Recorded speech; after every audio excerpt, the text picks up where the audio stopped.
રાજ્યમાં ફરી એકવાર બદલીનો દોર શરૂ થયો છે। મહેસૂલ વિભાગે 30 જેટલા મામલતદારને બદલીના આદેશ આપ્યા છે। ચોમાસાની શરૂઆત થતા ડિઝાસ્ટરની ખાલી જગ્યાઓ બદલીથી ભરવામાં આવી રહી છે।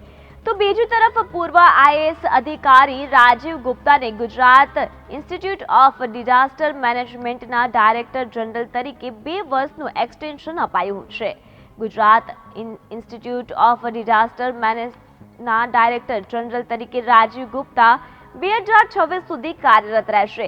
રાજ્યમાં ધમધોકાર ચોમાસું શરૂ થઈ ગયું છે, ત્યારે ડિઝાસ્ટરમાં ખાલી પડેલી જગ્યા સરકારે બદલીથી ભરાવવાનો દોર શરૂ કર્યો છે, જેના પગલે 30 જેટલા મામલતદારને બદલીના આદેશ અપાયા છે।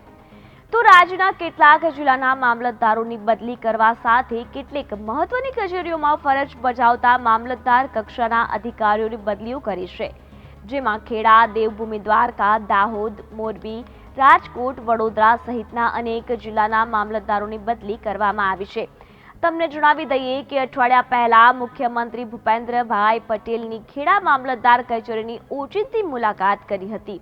આ બાદ શુક્રવારે જિલ્લા સમાહર્તા અમિત પ્રકાશ યાદવે મહુધા મામલતદાર કચેરીની ઓચિંતી મુલાકાત કરી હતી, જે બાદ રવિવાર રજાનો દિવસ હોવા છતાં ગયા અઠવાડિયે જિલ્લાના 80 નાયબ મામલતદારની આંતરિક બદલી કરવામાં આવી હતી, જેમાં મહેસૂલ પુરવઠા, ઈ-ધરા સહિતના નાયબ મામલતદારની બદલી કરવામાં આવી છે। ત્યારે લોકસભા ચૂંટણીમાં જોડાયેલા નાયબ મામલતદારો સિવાયના તમામ નાયબ મામલતદાર કલેક્ટર દ્વારા તાત્કાલિક બદલીની જગ્યાએ હાજર થવા સૂચન કરવામાં આવ્યું હતું।